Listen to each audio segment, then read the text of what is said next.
Hey everybody, it's Master Gallengeist here, bringing you my review for the latest episode of What We Do in the Shadows, The Siren. And I really enjoyed this episode. It's really kind of weird because this is actually an example of mainly an A storyline and a B storyline that are mainly pretty much divorced from each other, except for like one part where they kind of link up.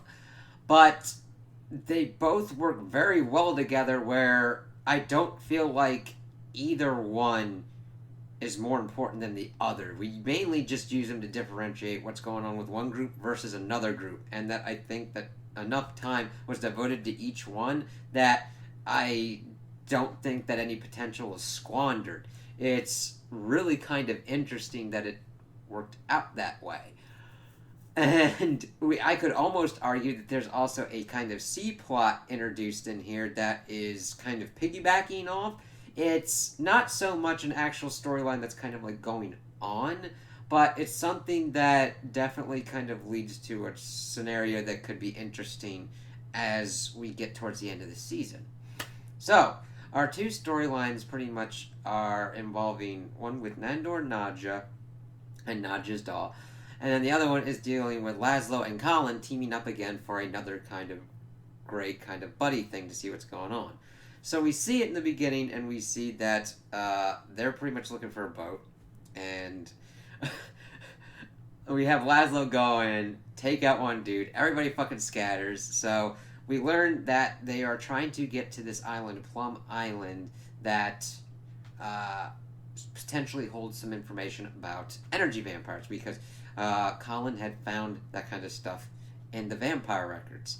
And we see that Laszlo knows his way around a boat, giving us his pretty much nautical resume, saying that he also was in charge of the Titanic for like 2 seconds. And that was just a funny blink and you miss it. Of course, we get poop deck jokes and stuff like that, because Colin's like, haha, poop deck. And Laszlo's like, yeah, that's what it's called. And mind you, Laszlo's not one to be like, to like look down on a poop joke. He's like, yeah, but that's what it's called. So their whole thing is they're kind of going off, and they get roped into pretty much this Siren song. It's like, oh shit. And of course they kind of go into the different kind of mythological things going on with that.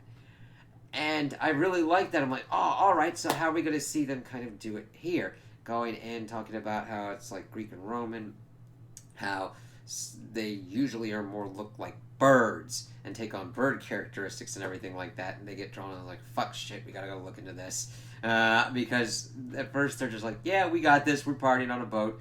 Colin putting on fucking sunscreen for some odd ass reason, and they're like, alright, let's get to this island. So let's kind of deal with that first, because it'll then dovetail nicely for me to like bring up what's kind of going on with the other stuff. They get there, and we see this woman that's pretty much like half a chicken, and her name's Sheila, and they're like, let's just bug her out of here. And of course she starts singing and bringing them in. And the thing is, we don't get too much of her as a character, but other than like she's kind of presented as annoying, and that she's able to like metamorphose her face to like eat a fucking arm and then pull out a damn watch. And Laszlo was like, alright, fuck this, I'm out of here, bye!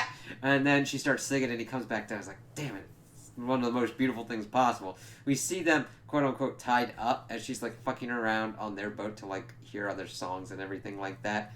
But Laszlo's like, alright, you know what, I'm gonna just go, I got a plan, we gotta do this stuff. Because we see that like Colin starts thinking that he's got feelings for her, and she accidentally shits on his shoe, and he's like, yeah, that's not the first time a woman's actually accidentally done that or whatnot. It's like, huh, there's a story there. And granted, that would be much like this story, like you tell it and be like, ah, oh, shit. But we see that like Colin actually starts getting along with her, like she's surprised that he would actually still want to talk to her while she's not singing. And he's like, oh yeah, I got no problem with that. It's like, wow, is he actually having feelings for this Siren? So Laszlo goes off to pretty much do his own kind of thing to get this whole situation kind of squared away. On the flip side, we see that Nandor and Nadja have been doing alternating days as co-leaders. And the thing is, their interviews are trying to show that they're attempting to do this and they're just completely failing. One person will do one thing one day, and then the next person will pretty much like wipe it out and change it the next day. So nothing's getting done. Even the advisor slash guide lady is like, this is like the worst run vampiric council ever. And I'm even comparing that to this one dude who would like have arguments with a fucking footstool. Like, it's nuts. And it's kind of crazy seeing that. While that's going on, we see that Nadja's doll, with her spirit, is feeling neglected and everything. And we see that in the good times, they're like singing together. Nandor fucking was helping to teach her how to sword fight and got like, the doll actually won one and was starting to go kind of fucking nuts, Chucky kind of style, towards his ass, but doesn't go completely nuts. The Chuckiness of the doll doesn't happen until everything starts going to shit. But she's tried to get Nadja to talk to her and stuff like that and like include her in things, but she's trying to like deal with all this stuff with the Vampiric Council and is not handling it very well. Nandor tried to sponsor a marathon by pretty much acronyming the Vampiric Council, and Nadja rightly brings up, why the fuck would we, as trying to keep vampire secret, fucking advertise ourselves at a fucking marathon with our name on the back? He's like, it wouldn't be the name, it'd be the acronym kind of shit. And she's just like, fuck. No. And then she's like, no, stop this. I'll put a stop order on this. No, I'll put a temporary stop order on this. And it's like, yeah, it's really kind of crazy. I really feel for the advisor lady in this. It's just like, yep, it's going to be kind of nutty. But we see that during all this, she's like, I'm leaving. And then the doll leaves and Nadja loses her shit and is trying to figure out where she's at. And they get Guillermo. And we see that the second kind of like C storyline that we see is that Guillermo is having the moves kind of put on him by the advisor lady. And it's like, is she trying to think of like, hey, maybe I can turn Guillermo and he'll become a vampire and then use him to like actually make the Vampiric Council run effectively? I don't know. Or maybe she's just fucking around. I mean, I understand Guillermo's uncomfortableness. He probably has stronger feelings for like Nandor because that's the master. But I'm thinking, okay, Nandor keeps putting you off on this and pretty much says he's not going to make you a vampire. You could do something with this advisor lady chick. It entered, even though it's very small, and she's like, all right, I'll leave your room and not touch anything, and she's touching everything and all that. I don't know if she's like fucking with him just because she wants to, if there's something more there. It's like, there's a lot of interesting possibilities with that. I'm like, ooh, show us what we got. Well, they start kind of like canvassing the neighborhood. They go into this kind of like convenience store, grocery store kind of place. They're like looking around, trying to go through the toy section to try and, of course, find the doll. Guillermo's like looking around. He actually sees this like Lego set kind of thing. He's like, yeah, pretty good. And the faces that we see him making during this is great. And it's also kind of funny because they did an interview thing with Guillermo and the doll. And he's like, oh, really? You're just getting all the uninteresting people put together for these kind of interviews? I'm not doing that shit. Takes off the microphone. The producer's like trying to get him to come back. And the doll's like, you motherfuckers and shit. Well, they're like going through, and then the doll's like back and just fucking attacks, and Andor's like, fuck you, man! It's like, holy shit! And then she starts jumping around to various different things. First to a mannequin running off because she doesn't think anybody's listening to her. And this is a cry for attention because she needs attention. And not just try to kind of like provide that. We see that like all these balls are like fucking all over the floor, and they tell Guillermo to clean it up. It's like, that's too much shit. Just fucking book it. You're gonna be needed for other interesting things. So we see that she jumps into this like statue thing, freaking some people out, then jumps into this like inflatable rat, and it's like, yeah, you went into a giant fat ass, and you're like, yeah, you know one. And then we see that like Andor and Guillermo are like, god damn, that's a good one, as the spirit pretty much was like knocking her with that. It's like, holy shit. And this is where Laszlo kind of hits up. Nandor and Nadja go after the inflatable rat, while Guillermo and Laszlo's like, hey, I need you to help me find something that'll stop me from listening to stuff. He's like, yeah, I can do that. And then they have a little adventure in Best Buy. It was fucking hilarious. He's like, no, let's keep on task. And then, of course, he gets sucked in by a Best Buy associate who uses really barely any sales tactics whatsoever. Not saying that she's a bad salesperson, it's just Laszlo's more interested in the other shit, like a drone, learning about like surround 5.1 surround sound versus 7.1 surround sound, and gets all this shit. Pretty much uses hypnosis to get all this free shit, and still eventually gives them the emails like, oh, alright, cool. And then they walk out, he gets like the 2 pairs of noise canceling headphones, and Guillermo just like wheels the stuff to wherever he needs to wheel it to. So, let's see, let's finish up the thing with the siren first. We see that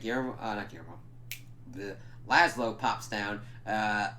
Colin's like, no, I'm good here. And he's like, I think I found true love. And it's like, maybe not. Laszlo's like, hey boys, to the production crew, you might want to like cover your ears and shit like that. He puts his on. He gets to Colin Robinson, puts him on, flies him off, and the production people are left there. And then the siren turns and looks at them. It's like, shit, there goes some production people.